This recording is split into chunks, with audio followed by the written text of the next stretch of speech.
2025 was a brutal year for anti-money laundering and sanctions enforcement.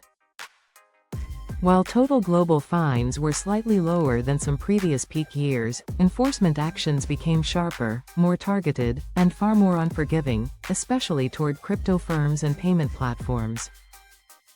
In this video, we'll break down the largest AML and sanctions fines of 2025, who was fined, what failed, and what regulators are clearly signaling next. In 2025, regulators worldwide issued over $1.5 billion in AML and sanctions penalties. The key shift? Crypto and fintech overtook traditional banks as the primary enforcement targets. Weak KYC, ineffective transaction monitoring, and exposure to sanctioned jurisdictions were the recurring themes. Let's start with the biggest cases.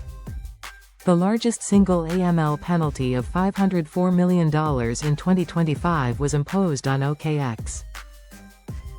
U.S. authorities found that basic KYC controls were inadequate. High-risk and sanctioned transactions were allowed. Over $5 billion in suspicious activity flowed through the platform. The penalty combined civil fines, criminal forfeiture, and compliance remediation obligations. This case alone became a global warning shot to the crypto industry. Across multiple jurisdictions, crypto-related AML fines exceeded $927 million in 2025. Regulators focused on poor customer due diligence, weak sanctions screening, inadequate monitoring of cross-border flows. The message was unmistakable. Crypto firms will be regulated to the same standard as banks, or more.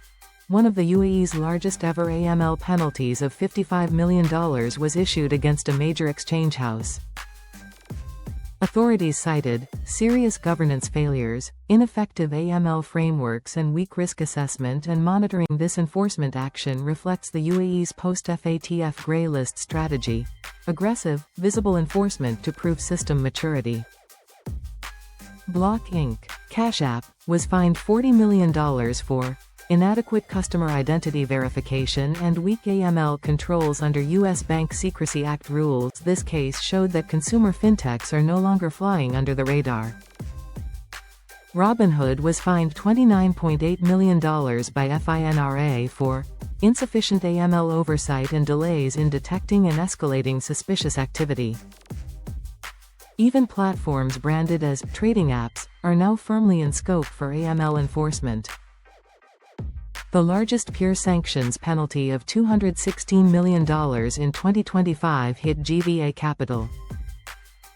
U.S. authorities found that the firm managed investments linked to a sanctioned Russian oligarch and structured transactions to conceal beneficial ownership. This case reinforced a critical point: sanctions breaches don't require transaction volume, intent, and control failures are enough. Across all these cases, regulators sent three clear signals. 1. AML is now a board-level accountability issue.